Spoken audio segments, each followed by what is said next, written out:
Le sport, c'est fait pour partager.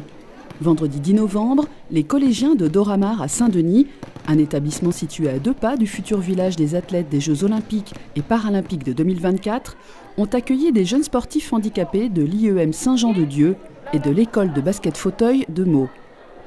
L'idée, vivre un moment de sport autour de 3 ateliers handisport, boccia, une variante de la pétanque, escalade non-voyant et basket fauteuil. J'ai donné des conseils sur la manipulation du fauteuil. J'ai trouvé ce moment était important parce qu'on partage un sport handisport, handicapé. C'est important parce qu'on n'en parle pas beaucoup. Et c'était super bien. Et puis moi j'aime bien montrer mon sport, apprendre aux gens.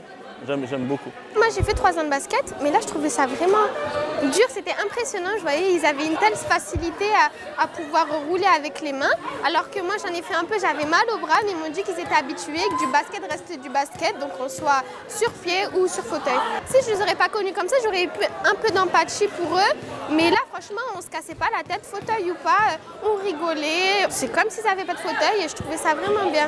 Alors que le compte à rebours pour les Jeux à Paris et en Seine-Saint-Denis est maintenant lancé, ces sportifs en herbe ont notamment reçu la visite du Premier ministre Édouard Philippe, de la ministre des Sports Laura Flessel et du président du Comité international paralympique Andrew Parsons.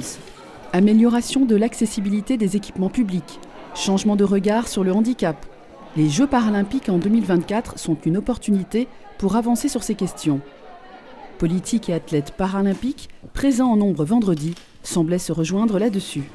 C'est une belle démonstration de ce qu'il nous faut faire à la fois dans ces 6 années et puis aussi bien sûr au moment du grand rendez-vous des Jeux Olympiques et Paralympiques de 2024. C'est à l'occasion de la visite du président du Comité international des Jeux Paralympiques que nous avons fait visiter les installations qui seront au cœur notamment du village des athlètes ici à Saint-Denis, l'île Saint-Denis, Saint-Ouen.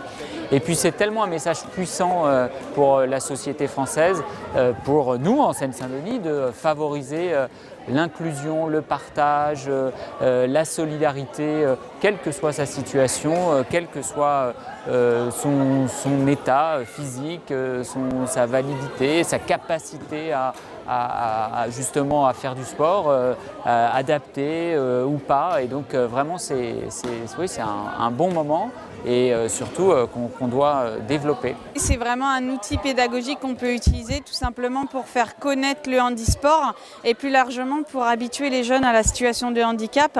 Et ce qui est bien en fait avec des journées comme ça, c'est qu'on aborde finalement un thème qui est compliqué, qui est difficile, par quelque chose de ludique qui est le sport que les enfants aiment. Donc on voit depuis ce matin les jeunes qui s'amusent sur le mur d'escalade, au basket, à la boccia, qui partagent avec des jeunes en situation de handicap très lourd. Et finalement toute cette peur qu'on peut avoir du fauteuil, toute cette peur ou cette crainte qu'on peut avoir de ne pas savoir communiquer, au bout de l'activité sportive, elle a disparu et les jeunes sont heureux, à la fois ceux qui sont en situation de handicap et ceux qui sont valides. Pour Paris et la Seine-Saint-Denis, il faut maintenant relever le défi. Des journées comme celle de vendredi permettront partiellement de le relever. De nombreux collégiens de Doramar, impressionnés par l'adresse des sportifs visiteurs, parlaient ainsi déjà d'aller assister aux épreuves paralympiques de 2024.